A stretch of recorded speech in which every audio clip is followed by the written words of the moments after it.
Alone It Stands recreates the moment when Munster beat the All Blacks in 1978 in Thomond Park. Now, director and writer John Breen is allowing us a little sneak peek at some of the rehearsals. So what's the problem? No problem.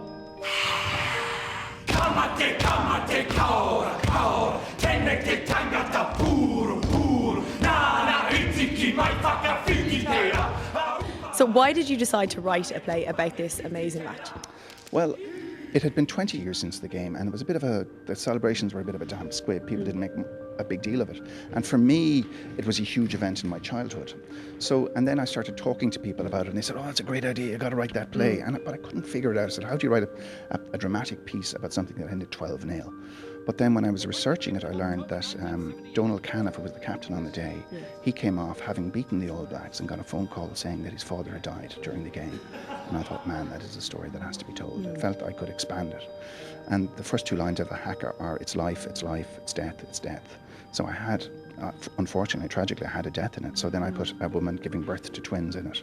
Yeah. And it kind of expanded from there. It is I, Lockie, red of hair and jowl.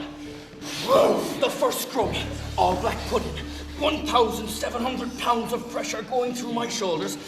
The ref is looking for a high elbow, but I use a hand on the shoulder, make it look like the other guy is bringing it down. So how did you do all your research on the match? Because it says that there was only about 2,000 to 3,000 people at the match. However, 200,000 people claim that they were at it. I talked to people in Limerick who had been at it. I talked to the match officials. I interviewed most of the players, and then read match reports and kind of built it up from there. Yeah.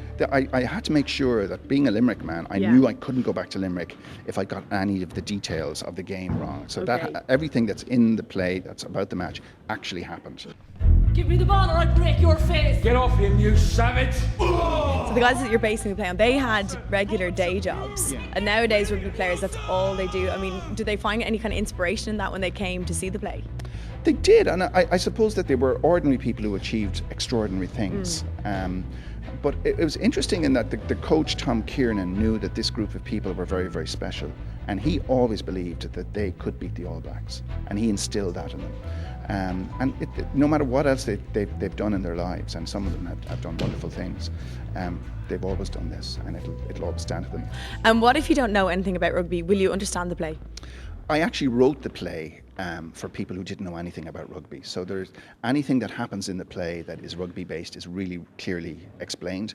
And I think even if you know nothing about your rugby, you'll laugh your ass off at this play. I guarantee it. Oi, bull!